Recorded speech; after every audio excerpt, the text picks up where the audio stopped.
फिर हम कंटिन्यूसली हमारी जो पैटर्न थी उसी में चले जाएंगे। तो एक पोर्शन, एक पॉइंट आपका इसी टेक्स्ट बुक में से कवर होगा, बाद में हम किस में चले जाएंगे, हमारे जो ओरिजिनली मेथड्स थे उसमें चले जाएंगे। ओके, तो देखो चैप्टर नंबर 3 जिसका नाम है करंट इलेक्ट्रिसिटी।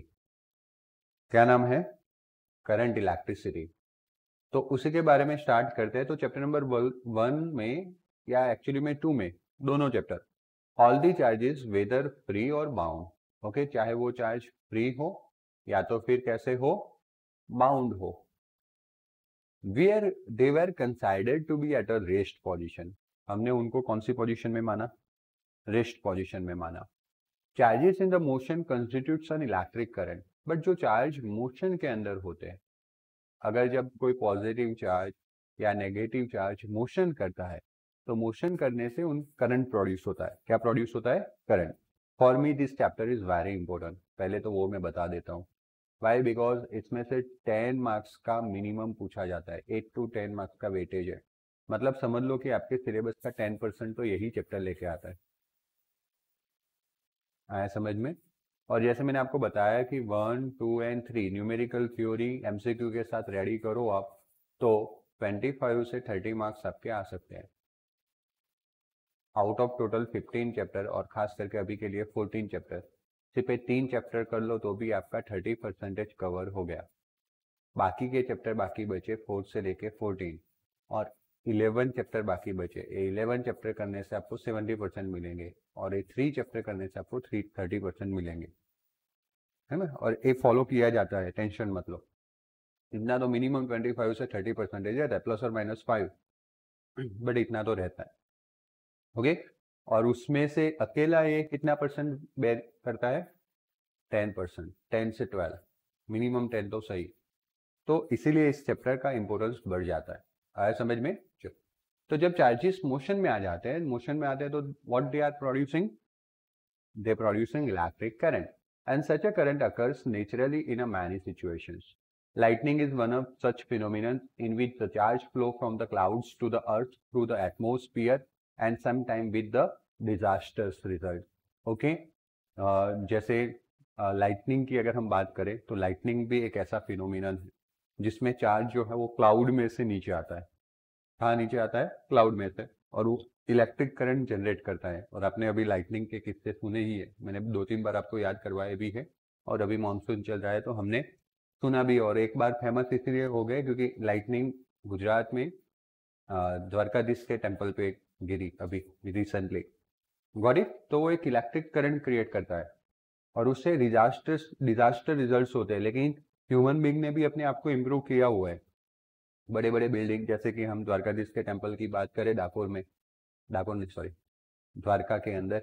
ओके, तो वहां पे क्या हुआ था कि वहां पे ऑलरेडी कनेक्शन किया हुआ था, ग्राउंडिंग किया हुआ था, तो जो भी बिजली गिरेगी वो सीधा ग्राउंड में चली जाएगी।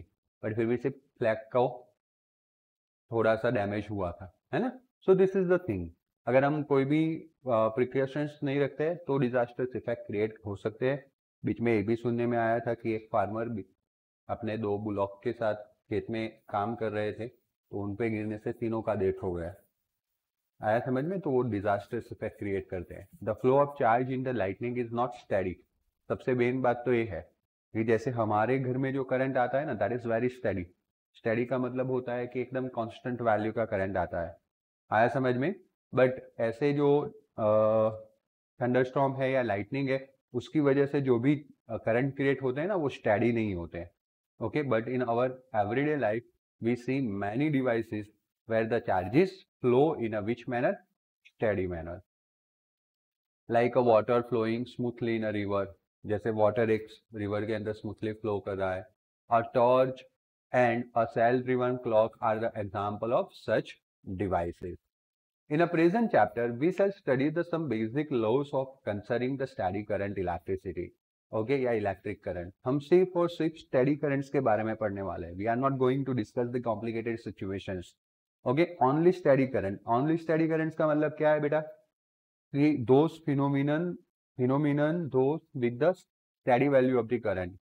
स्टेडी वैल्यू ऑफ करंट मतलब कि the value of current in ampere not changing with the time. Steady quantity कब बोलते हैं? जब वो टाइम के साथ क्या ना हो, चेंज ना हो। ओके, तो let's start with the electric current बेटा। इलेक्ट्रिक करंट से स्टार्ट करते हैं।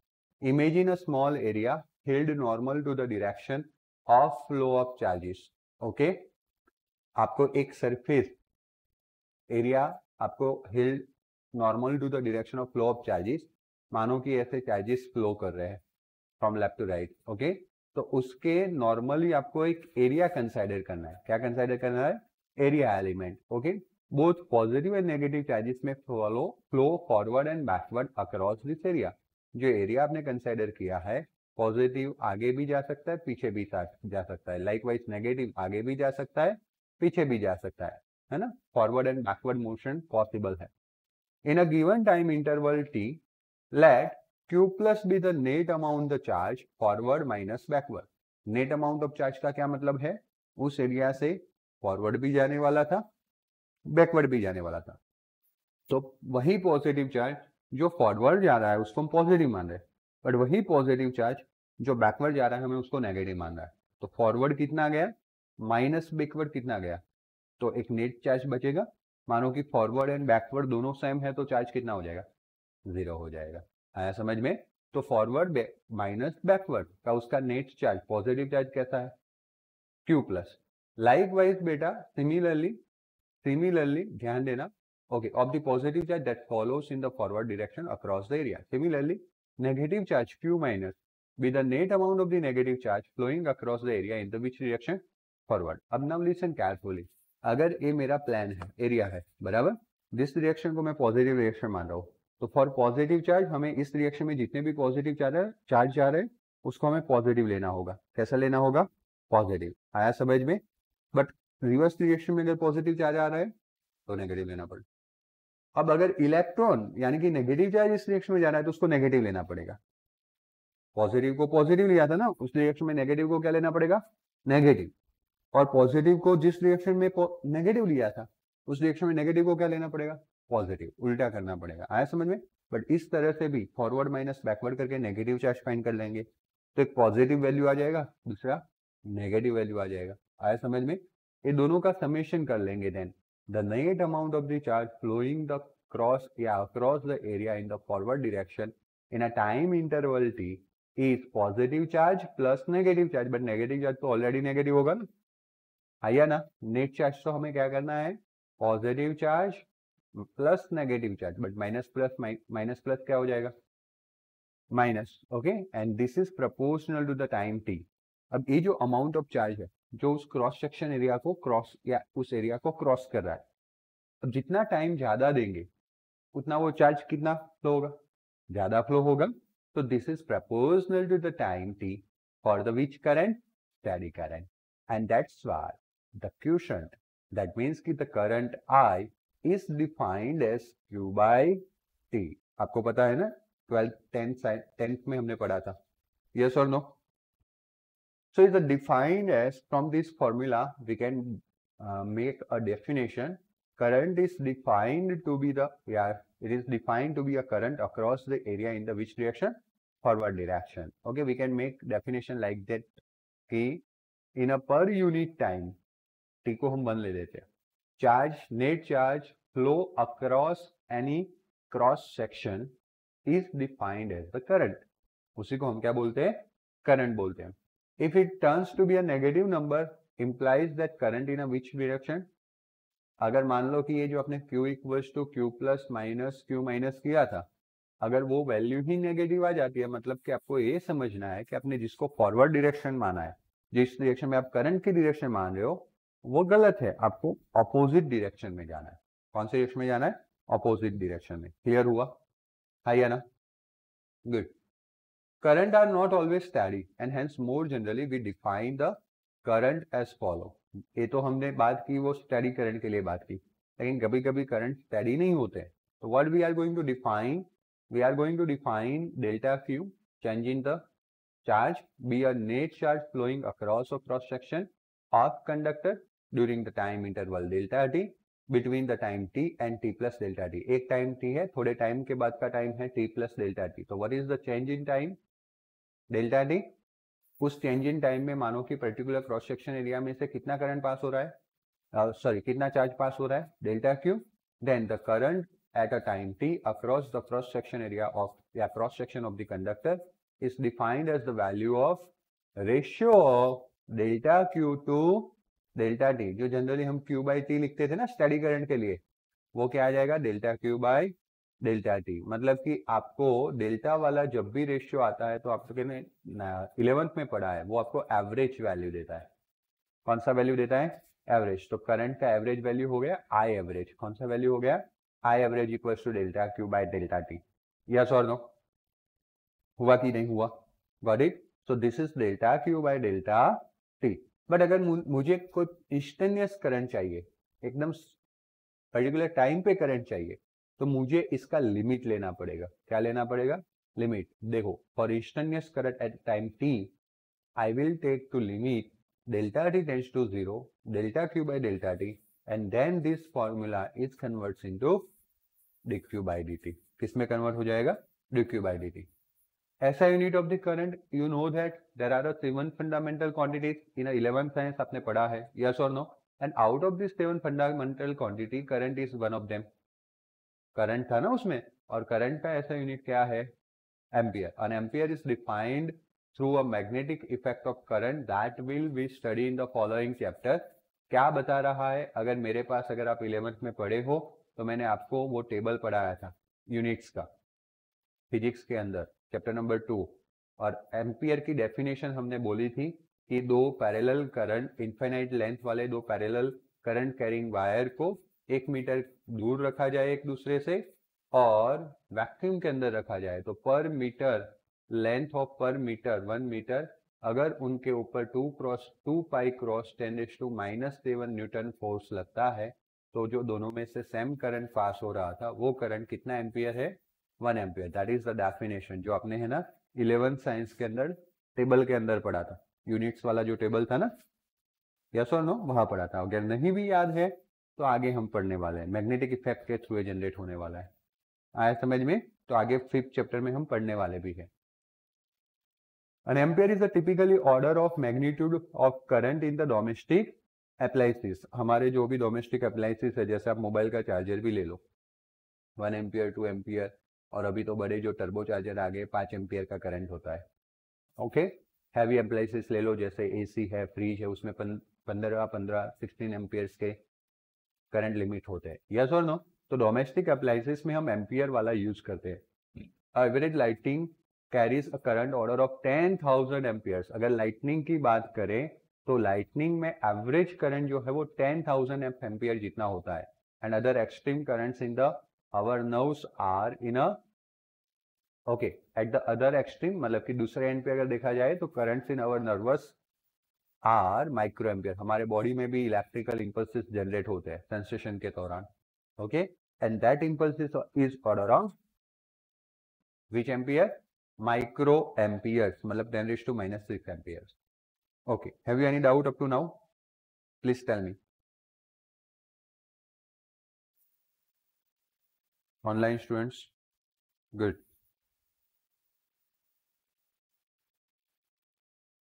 ओके, इस बार थोड़ा मेरे पास मेरा लिटरेचर ना होने की वजह से, और मैं थोड़ा 2 दिन आउट ऑफ टाउन था, मतलब स्कूल के लेक्चर लेके मैं गायब हो जाता था. ओके, कल तो मैंने स्कूल के लेक्चर वैसे भी बाहर से लिए थे, कल तो अटेंड किया था, कल नहीं परसों. ओके, कल तो मैं स्कूल में ही था, बट फिर मैं निकल गया था, तो मैं मेरे स्टाफ से कम्युनिकेट नहीं कर पाया. और मुझे सुबह में ही याद आया जब नीड पड़ी तब, कि ये चैप्टर का मटेरियल चाहिए. अगर मैं वो ढूंढने बैठता तो और लेट हो जाता, इसलिए मैंने PDF से ही स्टार्ट किया है बुक के. तो मेरे लिए इजी बात ये हो गई कि फटाफट से काफ़ी सारे क्वेश्चन कवर हो जाएंगे. 3.3 कवर हो जाएगा, 3.4 कवर हो जाएगा 8:15 तक के लेक्चर में. बट आपके लिए बात ये हो गई कि आपको उसके लिए 10 से 15 क्वेश्चन रेडी करने पड़ेंगे, जो नॉर्मली हम एक चैप्टर में, एक लेक्चर में 5-6 क्वेश्चन करते हैं. और वॉट एवर, मैं इतना बिलीव करता हूँ आप लोगों के भी, आप इतना कर लोगे. और आपके लिए काफ़ी कुछ मैं लेके आने वाला हूँ कमिंग डेज में, बराबर. पैक हो जाओगे, आपके पेरेंट्स की कंप्लेन आएगी मुझे, पूरा दिन लिख करता है, बट वो लिखने में ही मजा है। आपको अपने पेरेंट्स के लिए एक ऐसा स्लॉट निकालना है बेटा, पॉजिटिवली सोचो, एक ऐसा स्लॉट निकालना है अपने दिन के शेड्यूल में कि जिसमें आप अपने पेरेंट्स हो घर पे और आप पढ़ रहे हो। आप अपना लिखने का काम रात को रखो, तो पेरेंट्स को भी टेंशन नहीं। बात समझ में आ रही है? इतना सारा मेहनत कर रहे हैं फिर भी पेरेंट की आंखों में ना आए तो उसका कोई मतलब रहेगा? वो तो जब मुझे मिलेंगे तो वही बोलेंगे ना, यार सर क्या करता है पूरा दिन, बाकी बल्कि लिखने से ही याद रहेगा। अगर आपने एक क्वेश्चन 3-4 बार लिखा हुआ है ना कहीं इधर उधर करके, किसी वक्त स्कूल के होमवर्क में लिखा है, किसी वक्त मेरे होमवर्क में लिखा है, किसी वक्त और कोई तरीके से लिखा है, तो फायदा किसको है? वो लिखा हुआ ही याद रहेगा। और वो लिखने के बाद अगर 2-3 बार पढ़ लिया है ना, तो समझ लो कभी मिटेगा ही नहीं माइंड से। दुनिया की ताकत आए ना मिटाने तो भी नहीं मिटेगा। बात समझ में आ रही है? तो लिखने का भी टाइम चाहिए, पढ़ने का भी टाइम चाहिए। तो टाइम मैनेजमेंट किस में आता है? आप में आता है, क्योंकि हर एक के घर पे इंडिविजुअली प्रोग्राम्स होता है। किसी का खाने का टाइम जल्दी होता है, किसी का बाद में होता है, मुझे थोड़ी ना पता चलेगा। बट मैं इतना मान सकता हूँ कि आपके घर में पेरेंट्स आपके सारे मॉम और डैड फ्री हो वैसे 2 आवर्स तो निकलते होंगे, या एटलीस्ट दोनों फ्री एक साथ नहीं है तो कोई एक आपके वॉचिंग में होगा। उसका ट्रस्ट जीतिए, उसको विन कीजिए। उनको ऐसा नहीं लगना चाहिए, क्योंकि उनके फ्री टाइम में अगर आप मोबाइल सामने लेके बैठे हुए हो तो उनको यही लगेगा कि आप मोबाइल यूज कर रहे हो। तो बाकी अपने टाइम में पढ़ा होगा तो भी वो कैलकुलेशन नहीं होगा, क्योंकि उनका जब माइंड फ्री था तब तो आप उन्होंने आपको कैसे देखा? मोबाइल खेलते। बाकी उसने आपने उस दिन 10 आवर भी क्यों नहीं पढ़ा, उसका कोई वैल्यूएशन नहीं है। तो उनका टाइम आवर के हिसाब से आपके टाइम आवर के हिसाब से 2 आवर ऐसे निकालिए प्लीज। अब पढ़ने का जरूरत है क्योंकि हम काफी कुछ आगे निकल चुके हैं, तो आप इसको रिवाइज करते रहिए। और अभी हमारा एक ही फोकस है, व्हाट इज दैट? बोर्ड। और मैं बोलता हूँ बोर्ड का अगर लिटरेचर पूरा किया है ना तो आप एग्जामिनेशन क्वालिफाई कर लोगे, नीट और जी क्वालिफाई कर लोगे। आया समझ में? है ना? उसमें थोड़ी सी चिंगारी चाहिए, वो मैं आपको प्रोवाइड करूंगा आफ्टर बोर्ड एग्जामिनेशन। बराबर? एक कॉन्सेप्ट क्लियर है? मैं बोलता हूँ नीट और जी में नहीं रोकोगे, जी में तो आपको अच्छे कॉलेजेस में भी मिल सकते हैं क्वालिफाई होने के बाद। हाँ, नीट डॉक्टरी है तो आपको पता है कि डॉक्टरी में सीट्स कम होती है, तो कम मार्क्स में क्वालिफाई में नहीं चलता है। लेकिन एक बार आप क्वालिफाई हो सकते हो, आप किसी भी कॉलेज में जाके डॉक्टरी में नहीं लेना है, दूसरे और किसी में लेना है, तो आप इतना तो बोल सकते हो कि आई एम नीट क्वालिफाइड, और they provide you scholarship. Engineering में अच्छे परसेंटेज होते हैं ना, तो अब भी मैंने सुना है कि आजू बाजू में वडोदरा के कॉलेज में आपको 97 फी का 75,000 कर देते। तो एक साल का 20,000 बच रहा है आपका, 4 साल का 80,000 लाख रुपया बच गया आपके पापा का। जितना मार्क्स ज्यादा उतना कम कर दें 12th के अंदर, इंजीनियरिंग के अंदर, तो आप ही का फायदा है ना अल्टीमेटली। और फिर ऐसा नहीं कि आपने पहले बार डिस्काउंट ले लिया, फिर ऐसा है कि कॉलेज में भी अच्छा रिजल्ट लाना पड़ता है, तब वो कंडीशन फॉलो होती है। तो यस, 12th में अगर अच्छा सीख के गए होगे तो कॉलेज में भी अच्छा रिजल्ट आने वाला है। आया समझ में? अल्टीमेटली आपका खर्चा कौन बचा सकता है? आपके मार्क्स। और आप, पापा रेडी है खर्च करने के लिए, किसी के भी पापा नहीं सोचेंगे। मेरे लाइफ में अभी लास्ट 2 इयर्स में एक ऐसी सोशल इवेंट्स आ गई कि मेरे पापा ने मेरे छोटे ब्रदर के लिए 10 लाख खर्च कर दिए। कभी नहीं सोचा, मैं तो मना कर रहा था, बट उन्होंने बोला कि नहीं मेरा बच्चा है, नहीं फंसना चाहिए। 10 लाख खर्च कर दिए, किसी और की गलती की वजह से मेरे पापा को पे करना पड़ा, बट कर दिए। कल ही हमने 6 लाख पे किए, कल मैं गया था सोशल एक्टिविटी में। मैं इसीलिए ये समझा रहा हूँ कि किसी के भी पेरेंट्स, मैं 2 दिन से उनसे ना बोल रहा था कि नहीं है, अपनी गलती नहीं है, हम क्यों फाइन दे, हमें सोशलिटी में एक फाइन करना पड़ा था, तो हमारी गलती नहीं थी। सोसाइटी ने भी माना कि आपकी गलती नहीं है, बट सोसाइटी में रूल्स ऐसा ही था कि जो लड़के वाले हैं वो पैसे देंगे, तो उन्होंने दे दिए। बोलते मेरे को झंझट ही नहीं चाहिए, मेरा बच्चा शांति से रहना चाहिए। बात समझ में आया? आपके पापा भी वही सोचते होंगे, जब मेरे पापा यही सोच रहे थे, सबके पापा मॉम डैड ऐसे ही सोचते होंगे ना। कि बच्चे अच्छे से पढ़ने चाहिए, वो पैसा खर्च करने में हिचकिचाएंगे नहीं, कहीं पे भी करके ले आएंगे। 2 दिन के शॉर्ट वार्निंग में मेरे पापा ने कैसे पैसे कलेक्ट किया, आई डोंट बिलीव इट, क्योंकि अभी इतना बड़ा होने के बाद तो मुझे भी पता होता है ना कि घर में कहाँ से इनकम के सोर्स है और कैसे काम चल रहा है। तो मेरे आंखें भी अभी ऐसे ही है, खुली की खुली। मेरे और मेरे भाई को सिंगल रुपीस नहीं देना पड़ा अभी। पापा ने सेटलमेंट किया, बात खत्म, इस टेंशन में से निकलना है।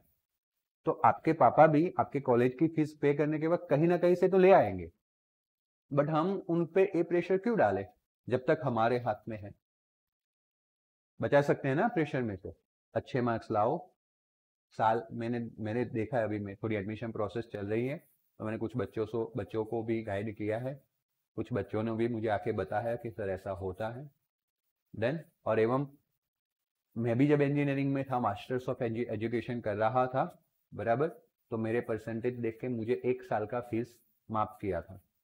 पूरे साल का 1 लाख रुपीज फीस होता था मास्टर्स में उस वक्त, अभी तो 1.5 लाख हो गया होगा, क्योंकि मैं तो कितने 4 साल पहले मास्टर किया था, सन में आया, तो अब तो 1.5 लाख हो गया होगा। बट उस वक्त भी 1 लाख मेरे लिए काफी था, क्योंकि मैं घर से नहीं ले रहा था। एक ही बार मैंने डिग्री के पैसे लिए, बाकी मैंने आगे की 3 डिग्री मेरे पैसों से की, तो मुझे 1 लाख स्कॉलरशिप मिला था। बीएड में मेरे 84 परसेंटेज थे, तो अभी मैं जो एमएड कर रहा हूँ उसमें मुझे नॉर्मल फीस में मिल गया। आया समझ में? तो आपकी रिजल्ट ही आपको खर्चे में से बचा सकती है ना?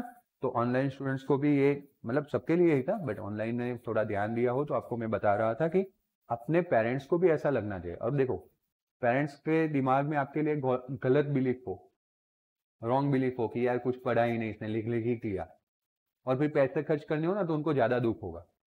बट अगर आपने अपना इमेज ऐसा बनाया होगा कि दिन में 2-3 घंटे उनके सामने क्या हुआ होगा, पढ़ा होगा, तो उनको ऐसा भी लगेगा, फिर भी मार्क्स कम आते हैं ना, तो भी उनको ऐसा लगेगा कि नहीं, मेरे बच्चे ने एफर्ट दिया था। बात समझ रहे हो? तो ये 2-3 आवर्स जो पढ़ने का टाइम है ना दिन में, वो प्लीज निकालो। और हर एक के पीछे अपनी एक पर्सनल बुक होनी चाहिए, जिसमें डेट वाइज लिखो कि मैंने 2 आवर पढ़ा, आपकी साइन, पेरेंट्स की साइन लेनी है तो लो, बाकी आपकी साइन तो होनी चाहिए, आपका रिकॉर्ड होना चाहिए। आप मेरे को बताओ, मेरा साइन लो, और इंडिविजुअल बताओ। ऐसा जरूरी नहीं है कि भाई सबको एक साथ बताना है, कंपलसरी है। मैं कंपलसरी में नहीं डाल रहा हूँ, बट मेरे को बताने से क्या आपके दिमाग में भी रहेगा कि यार कोई तो ट्रैकिंग कर रहा है। हो सके तो पेरेंट्स का साइन करवा लो कि देखो मैं आज बैठे। कभी कभी ऐसा होता है कि फ्रस्ट्रेशन में पेरेंट्स भूल जाते हैं आपने कब पढ़ा था, कितना पढ़ा था, और फिर एक बार जब बहुत ही फ्रस्ट्रेट होते हैं तब हमारी घर में बैंड बज जाती है या ना? तो ऐसे टाइम पे हम बोल सकते हैं कि देखो ना, आपने ही साइन किया हुआ है ना, आप ऐसे मत डांटो। बात समझ में आया? क्योंकि डांटने से वापस आप डिमोरलाइज हो जाते हो, मेहनत पे वापस आते आते आपको टाइम लग जाता है। तो ये सारी इवेंट्स अपने लाइफ में होनी चाहिए। नहीं, उसी का एक ही रास्ता है बचने का, क्या? प्रॉपर मेहनत। 1-2 आवर का टाइम आज से या अगले अपकमिंग वीक से प्लानिंग करो, बना के उनके सामने पढ़ो। आया समझ में? है ना? वैसे एक पेड़ होता है ना, तो काफी सारी ब्रांच निकलती है आगे जाके, पता है? अब हर ब्रांच पे पहुंचना पॉसिबल है अगर आप पेड़ क्लाइम कर रहे हो तो? नहीं है ना? तो आपके सामने अब काफी सारे ऑप्शंस दिख रहे होंगे, इधर का ऑप्शन दिख रहा होगा, उधर का ऑप्शन दिख रहा होगा, ये नई चीज दिख रही होगी, वो नई चीज दिख रही होगी। सब जगह पे नहीं जा सकते। पहले अभी हमारा फोकस कहाँ है? बॉल। तो बॉल के लिए प्रैक्टिस कर लो। गॉट इट ना? देखो, electric currents in the conductor, an electric charge will be experience a force if an electric field is applied। पता है ना आपको? ए फॉर्मूला तो बहुत बार हमने यूज किया, F vector equals to Q vector, first chapter का फॉर्मूला। यस और नो? जब इलेक्ट्रिक फील्ड के अंदर किसी चार्ज क्यू को रखते हैं तो उसके ऊपर क्या लगता है? फोर्स लगता है। If it is free to move, अगर वो चार्ज मूव करने के लिए फ्री है, it does move and contributing the current. अगर वो फ्री है तो वो मूव करेगा, और मूव करने के बाद किस में कंट्रीब्यूट करेगा? करंट, यानी कि करंट क्रिएट करेगा। In a nature, free charge particle do not exist like upper strata of atmosphere, that is called ionosphere. Do you know ना कि ये अर्थ है और अर्थ के अराउंड एटमोस्फियर है? यस और no? This is the solid earth, और earth के अराउंड क्या है? एटमोस्फियर। अभी ये जो एटमोस्फियर है ना, वो अलग अलग लेयर्स में बटा हुआ है। ट्रोपोस्फियर सबसे पहला लेयर, अर्थ से लेके कुछ सर्वल हाइट तक का। फिर स्ट्रेटोस्फीयर, फिर लास्ट में आता है आयोनोस्फीयर। क्या आता है? देखो, इस अर्थ के लेयर को लिथोस्फीयर बोलते हैं। उसके ऊपर एक थोड़ा सा हाइट तक का, सर्वल किलोमीटर्स के हाइट तक का एक राउंड स्फीयर अनदर, जिसको हम बोलते हैं ट्रोपोस्फीयर, जो अर्थ के कांटेक्ट में है। उसके बाद स्ट्रेटोस्फीयर, जिसके अंदर ओजोन वगैरह है। उसके बाद आयोनोस्फीयर। ये आयोनोस्फीयर क्या है? तो सन रेज सबसे पहले कहाँ पे एंटर हो गए? आयोनोस्फीयर। मतलब कि सन के रे की सबसे ज्यादा एनर्जी कहाँ पे इंटरेक्ट होगी? तो वहां पे सन एनर्जी की वजह से जो भी गैस प्रेजेंट था ना, वो गैस आयंस में कन्वर्ट हो गया, फ्री इलेक्ट्रॉन निकल गए due to the energy of sun, और आयंस बचे, पॉजिटिव आयंस बचे। इसलिए वहां पे पॉजिटिव आयन गैस, तो आपको पता है ना, gas molecules they are free to randomly, they are free to move randomly, yes और नो? तो ये आयंस जो गैस में से बने हैं और जो इलेक्ट्रॉन है वो भी रैंडमली घूमते रहते हैं। आया समझ में? तो दैट्स वाई इसको हम बोलते हैं आयनोस्फीयर। क्या बोलते हैं? आयनोस्फीयर। तो आयनोस्फीयर विच इज अपर सतह ऑफ एटमोस्फीयर, और वहां पे चार्ज पार्टिकल नेचरली ही क्या है? फ्री है समझ में? But in case of conductor the picture is opposite. Conductor के केस में क्या है? कंडक्टर के केस में पॉजिटिव आयंस ऐसे कलेक्टेड है, ऐसे रैंडम रेगुलरली ओरिएंटेड है। आया समझ में? वो अपनी जगह से हिल नहीं सकते, क्योंकि पॉजिटिव आयन और कुछ नहीं, एटम्स है। और आपको पता है सॉलिड के अंदर एटम्स एक दूसरे के साथ फिट होते हैं, यस और नो? तो सिर्फ मूव हो सकता है तो वो है फ्री इलेक्ट्रॉन। कौन सा इलेक्ट्रॉन है? Free electron. However, in the atoms and molecules, negatively charged electron and positively charged nuclei are bound to, देखो, bound to each other and are thus not free to move. But bulk matter is made of many molecules and a gram of water, as for example, 1 gram water ले लेते हो, 1 ग्राम 1 ml water ले लेते हो, then contains approximately how much molecule? 10⁻22 molecules। आया समझ में? क्योंकि देखो 18 ग्राम वाटर होता है ना, तो 1 मोल वाटर, और 1 मोल में 10⁻23 6.022 इंटू 10⁻23 मॉलिक्यूल्स होते हैं। तो 1 ग्राम में 10 से डिवाइड कर देंगे, 10⁻22 हो जाएगा 23 की जगह पे। These molecules are closely packed and that electron are not longer attached to the individual nuclei। एकदम से क्लोजली पैक्ड होते हैं, इसलिए ऐसा जरूरी नहीं कि उसका इलेक्ट्रॉन उसी के साथ बाउंडेड हो। और कौन से इलेक्ट्रॉन की बात हो रही है? जो आउटर मोस्ट में हो। कौन से इलेक्ट्रॉन की बात हो रही है? जो आउटर मोस्ट ऑर्बिटल में हो। आया समझ में? In a some material electron will still be bound, they are not accelerate even if the electric field is applied. कुछ में वो बाउंड नहीं रहते, और कुछ में उतने बाउंड रहते हैं कि अगर हम इलेक्ट्रिक फील्ड अप्लाई कर भी दें तो भी एक्सेलरेट यानी कोई भी मोशन करते नहीं है। तो उनको हम इंसुलेटर बोलते हैं। क्या बोलते हैं? इंसुलेटर, जिसमें फिर इलेक्ट्रॉन मूवमेंट, मतलब इलेक्ट्रॉन मूवमेंट ना कर पाए। In other materials, notably metals, other materials में खास करके किसकी बात कर रहे हैं? बोलो। मेटल्स, जो क्या है? कंडक्टर है। Some electrons are partially free to move within the bulk material. Materials के अंदर खुद ब खुद मूव करते हैं। आया समझ में? And this material generally called conductors, and that develop which current? Electric current in them, and when electric field is applied. If we consider the solid conductors, then the coils of atom are tightly bound to each other, and so that current is carried by only which one? Negative charge electron. अगर हम metal को consider करते हैं, conductor को consider करते हैं, तो उसके अंदर पॉजिटिव आयंस जो है, मतलब कि कर्नेल बोलते हैं, वो तो एटम की जगह पे टाइटली बाउंड होता है, क्योंकि आपको पता है गैसेस में मॉलिक्यूल्स फ्री होते हैं, free to move, but solid में दे आर टाइटली बाउंड। आया समझ में? एंड दैट्स वाई सिर्फ अगर मोशन कर सकता है तो कौन कर सकता है? Electron, negative electron.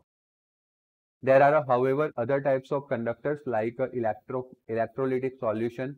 ओके, तो मतलब कि इसमें हमने बोला कि इलेक्ट्रॉन की वजह से कंडक्टेंस होगा। Already chapter number 3 of chemistry पढ़ चुके हैं, वहां पे भी हमने बात की थी कि भाई कंडक्टर्स की बात आई थी, तो हमने बोला था कि मेटल आर द कंडक्टर, और जिसमें कंडक्टिविटी इलेक्ट्रॉन की वजह से देखने मिलती है। किसकी वजह से दिखने मिलती है? Electron. But other type of conductors में आता है इलेक्ट्रोलिटिक सॉल्यूशन, जो ऑलरेडी हमने केमिस्ट्री के अंदर कवर किया है, बराबर ना? Electrolytic solution.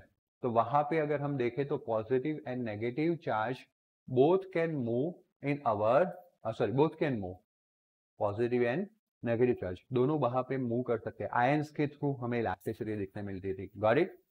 In our discussion we will focus only on the solid conductor so that the current is carried by negatively charged electron in a background of fixed positive ions. हम conductors के बारे में पढ़ने वाले हैं, तो हम सिर्फ और सिर्फ किसके बारे में बात करेंगे? इलेक्ट्रॉन्स के बारे में, जिसमें इलेक्ट्रॉन मूव करेंगे और पॉजिटिव आयन का बैकग्राउंड होगा। मतलब पॉजिटिव आयन्स की एक मस्त अरेंजमेंट होगी रेगुलर। सॉलिड के अंदर तो पता है ना आपको, एक रेगुलर अरेंजमेंट होती है पॉजिटिव आयन की, है या ना? तो इस तरह से पॉजिटिव आयन्स जो है, कर्नेल्स जो है, एटम जो है, रेगुलरली अरेंज होते जाएंगे और इलेक्ट्रॉन्स इसके अंदर मूव करेंगे इन बिटवीन करके। जैसे कि अगर सोडियम की बात करूं तो 281 इलेक्ट्रॉनिक कॉन्फ़िगरेशन नॉर्मली है 1s2 2s2 2p6 यानी कि 8 and 3s1। ये 1 इलेक्ट्रॉन फ्री हो गया, तो उसके अलावा 10 इलेक्ट्रॉन और 11 प्रोटॉन जो न्यूक्लियस में थे, ये सबके साथ में मिलके जो पॉजिटिव चार्ज आया ना, उसको बोलते हैं कर्नेल। क्या बोलते हैं? तो कर्नेल के अंदर क्या आ जाता है? न्यूक्लियस प्लस बाउंड इलेक्ट्रॉन, सिर्फ फ्री इलेक्ट्रॉन को छोड़ देना है। आया समझ में? Consider the first case when no electric current is present। मानो कि एक कंडक्टर लो, ये मैंने कंडक्टर ले लिया, अभी हमने इसको कोई इलेक्ट्रिक फील्ड अप्लाई किया नहीं है, ओके? तो no electric field is present. The electrons will be moving due to the thermal motion. फिर भी इलेक्ट्रॉन ऐसे रैंडमली मूव करते रहेंगे। आया समझ में? आया ना? वो मोशन किसकी वजह से होगा? थर्मल एनर्जी की वजह से, रूम टेम्परेचर की वजह से, okay? During which they collide with the fixed ion, और उस वक्त वो मोशन करते करते करते फिक्स आयन के साथ क्या हो गए? कोलाइड्स भी हो गए। An electron colliding with an ion emerge with the same speed as before the collisions। Okay, क्या बोल रहा है? Electron colliding with an ion emerge with the same speed as before collision. मानो कि ये आयन है और ये इलेक्ट्रॉन है, इलेक्ट्रॉन यहां से ऐसे आया, आयन को टकराया, आया समझ में? टकराने के बाद स्टॉप हो जाएगा मीनवाइल, फिर वापस अपनी ओरिजिनल स्पीड से आगे बढ़ेगा। क्लियर है? जितनी स्पीड से वो टकरा के निकल गया, वापस वही स्पीड से कहाँ जाएगा? आगे जाएगा। क्लियर हुआ? However, the direction and velocity after collision is completely random। Speed तो वो वापस गेन कर लेगा, लेकिन टकराने के बाद कौन सी डायरेक्शन में जाएगा वो पता नहीं है। तो वो डायरेक्शन कैसे रहते हैं? रैंडम। कैसे रहते हैं? रैंडम रहते हैं। क्लियर हुआ? At a given time there is a no preferential direction of velocity of electron। इसलिए कोई भी एक टाइम पे अगर आप नोट डाउन करो तो प्रिफरेंशियल यानी कि कोई फिक्स डायरेक्शन नहीं है, इलेक्ट्रॉन कौन सी डायरेक्शन में जाएगा दैट यू नॉट डिसाइडेड, क्योंकि वो तो टकराने के बाद किसी भी डायरेक्शन में चला जाता है रैंडमली। आया समझ में? एंड दस ऑन द एवरेज, और इसलिए अगर मानो कि मैं यहाँ पे क्रॉस सेक्शन ले लेता हूँ, तो क्रॉस सेक्शन में से जितने electron left hand side right hand side जाएंगे, उतने ही कौन से साइड जाएंगे? Left hand side. Got it? Left hand side and right side, both the numbers of electron are what? Same. And that's why total charge is 0. Total charge passing through that cross section is 0. And that's why current is 0. आया समझ में? Thus on the average, the number of electrons traveling in any direction will be equals to the number of electrons traveling in which direction? And so there will be a no net electric current। कोई भी एक electric current वहां पे रहेगा नहीं। आया समझ में? Let us now see what happens to the such a piece of conductor if the electric field is applied। अब हम इलेक्ट्रिक फील्ड अप्लाई करते हैं। क्या अप्लाई करते हैं? Electric field. The focus of our thoughts, imagine the conductor in the shape of cylinder or a radius r। Suppose we now take two thin circular dishes of dielectric of the same radius and put the positive charge plus q distributed over on the disc and negative charge q minus q on other disc। देखो हमने यहाँ पे disc रख ली जिसके ऊपर positive charge distributed है, और यहाँ पे वापस एक डिस्क रख ली जिसके ऊपर कौन सा चार्ज डिस्ट्रीब्यूटेड है? तो पॉजिटिव टू नेगेटिव की ओर क्या होगा? Electric field. अब आपको पता है F equals to Q E and therefore F equals to minus E, मतलब कि इलेक्ट्रॉन के ऊपर जो फोर्स लगेगा वो इलेक्ट्रिक फील्ड की कौन सी डायरेक्शन में होगा? ऑपोजिट। मतलब इलेक्ट्रिक फील्ड की ऑपोजिट डायरेक्शन तो यही हो गई ना। ए अगर इलेक्ट्रिक फील्ड की डायरेक्शन है तो उसकी ऑपोजिट डायरेक्शन यही हो गई ना। तो we attach the two disc on the flat surface of the cylinder an electric field will be created and the direction from positive towards the negative, positive से लेके किसकी ओर, negative की ओर, and thus the electron will be accelerated due to this field towards the, मैंने बोला F equals to Q E, F equals to minus E, electron पे electric field की opposite direction में force लगेगा, तो टुवर्ड्स द पॉजिटिव प्लेट आ गया, yes और no? they will thus move to neutralize the charge, और इसीलिए वो न्यूट्रलाइज कर देगा चार्ज को, and the electron as long as they are moving will constitutes an electric current. जब तक वो इलेक्ट्रॉन मूव करते रहते हैं तब तक क्या कंस्टिट्यूट होगा, इलेक्ट्रिक करंट फॉर्म होगा, and hence in the situations considered there will be a current for very short while and no current thereafter. थोड़े टाइम के लिए करंट मिलेगा और उसके बाद करंट मिलेगा नहीं, क्यों? क्योंकि जब वो प्लेट न्यूट्रल हो जाएंगे, देखो जैसे जैसे इलेक्ट्रॉन यहाँ पे जाएगा इसका पॉजिटिव चार्ज कम होता जाएगा, यस और नो? तो जब ये प्लेट न्यूट्रल हो गए तो फिर इलेक्ट्रिक फील्ड ही नहीं रहेगा, इलेक्ट्रिक फील्ड ही नहीं रहेगा तो इलेक्ट्रॉन मूव नहीं करेंगे, फिर चार्ज क्या हो जाएगा, बंद. We can also imagine a mechanism where the end of the cylinder are supplied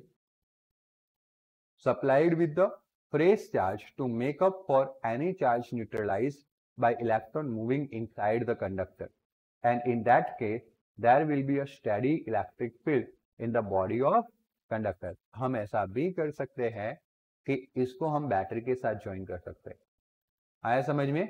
तो एक कंटिन्यूसली इलेक्ट्रॉन जो यहाँ पे आया था थ्रू दिस कंडक्टिंग वायर वापस यहाँ पे पहुंच जाएगा, वापस से यहाँ से ऐसे आएगा, वापस से सर्कल करके कंप्लीट यहाँ पे पहुंच जाएगा. दैट मीन्स कि कंटिन्यूसली चार्ज फ्लो होता रहेगा, आया समझ में? पहले तो हमने 2 प्लेट लगा दी थी तो न्यूट्रलाइज हो गया, फिर करंट बंद हो गया, बट हम ऐसी कंटिन्यूस मैकेनिज्म भी कर सकते हैं. This will result in a continuous current rather than the current for the short period of time. Mechanisms which maintain a steady electric field are cells और बैटरी. ऐसे mechanisms जिसमें आपको steady current मिल रहा है उसको हम क्या बोलते हैं, बैटरी या cell. Okay, and that we will study later in this chapter. इस चैप्टर में तो पढ़ने ही वाले हैं, लेकिन हमने चैप्टर नंबर 3 ऑफ केमिस्ट्री में भी कवर कर लिया है. बैटरी याद है ना, fuel cell, lead storage cell, yes और नो? ओके, चलो. सो नेक्स्ट सेक्शन में हम स्टेडी करंट के जो भी रिजल्ट्स थे, स्टेडी इलेक्ट्रिक फील्ड जो है उसके बारे में पढ़ने वाले हैं. तो आज मैंने 3 टॉपिक तक पढ़ाया, नेक्स्ट टॉपिक मैं नेक्स्ट लेक्चर में ही स्टार्ट करूंगा ओहम स्लो से. वैसे वो बात नहीं है, देखो चैप्टर का आउटलाइन दे देता हूँ. ओहम स्लो हम पढ़ने वाले, वो बात नहीं है, हमने 10th में इसी हिसाब से पढ़ा था, वापस पढ़ने वाले. फिर हम एक चीज नहीं पढ़ने वाले, करंट डेंसिटी, और ये ओहम स्लो वेक्टर फॉर्म में लेने आने वाले हैं, वो एक नया पोर्शन है. फिर हम एक ड्रिफ्ट वेलोसिटी के बारे में पढ़ने वाले हैं जो एक नया पोर्शन है, बराबर, थोड़ा मैथमेटिकल है. उसके बाद मोबिलिटी एक टर्म्स है, उसके बारे में पढ़ेंगे. फिर ओहम्स लॉ कहाँ पे फॉलो नहीं होता है, उसकी लिमिटेशन क्या है वो पढ़ेंगे. फिर रेजिस्टिविटी के बारे में पढ़ेंगे, टेम्परेचर पे डिपेंडेंस. ओके, थोड़े इजी टॉपिक है, उतना कोई हार्ड नहीं है. फिर आपने पढ़ा हुआ है electric energy and power, H equals to I2RT, पढ़ा हुआ है ना, आया ना, H इक्वल्स टू I2RT, वो उसके बारे में पढ़ेंगे हम. फिर combination of resistors, series and parallel, वो 2 एक पोर्शन कवर करेंगे. फिर बैटरी का वर्किंग कैसे है वो पढ़ लेंगे. देन किरचॉफ्स लॉ करके एक पोर्शन है वो हम पढ़ेंगे. सेल बैटरी को भी सीरीज एंड पैरेलल कनेक्शन में कनेक्ट करेंगे. फिर किरचॉफ्स रूल करके एक टॉपिक है वो पढ़ेंगे. छोटे छोटे टॉपिक है, फटाफट से टॉपिक कवर हो जाएंगे. फिर क्या पढ़ेंगे, व्हीटस्टोन ब्रिज से कुछ प्रैक्टिकल प्रॉब्लम्स आएंगे, उसको निकालने के लिए मीटर ब्रिज पढ़ेंगे. मीटर ब्रिज के बाद पोटेंशियोमीटर पढ़ेंगे. पोटेंशियोमीटर पढ़ के चैप्टर और हो जाएगा. आया समझ में? मतलब कि इसमें ना टॉपिक नंबर ज्यादा है 3.16, बट सारे टॉपिक छोटे छोटे हैं. तो ऐसा समझ लो कि अगर क्वेश्चन आंसर से जा रहे हैं तो 2 से 3 टॉपिक तो एक ही दिन में खत्म हो जाएंगे. मतलब वैसे थ्योरी पोर्शन देखने जाए तो 5 से 6 दिन का है. विद इन दिस वीक हम चैप्टर कवर कर देंगे, एंड अपकमिंग वीक के अंदर हम न्यूमेरिकल स्टार्ट कर देंगे. न्यूमेरिकल्स में ज़्यादा टाइम नहीं लगेगा, अलग ही पैटर्न में यूज़ करने वाला हूँ ताकि टाइम बचा के, आपको अगर 70% नहीं आता है तो मुझे और न्यूमेरिकल्स भी पढ़ाने हैं, and those numerical are nothing but additional exercise numerical. Okay, तो मैंने इस बार थोड़ा पैटर्न चेंज किया है सब जगह पे थ्योरी और वगैरह में. Later on I will discuss with you. Okay, तो आज का सेशन यहाँ पे कंप्लीट करते हैं. सी यू, थैंक यू.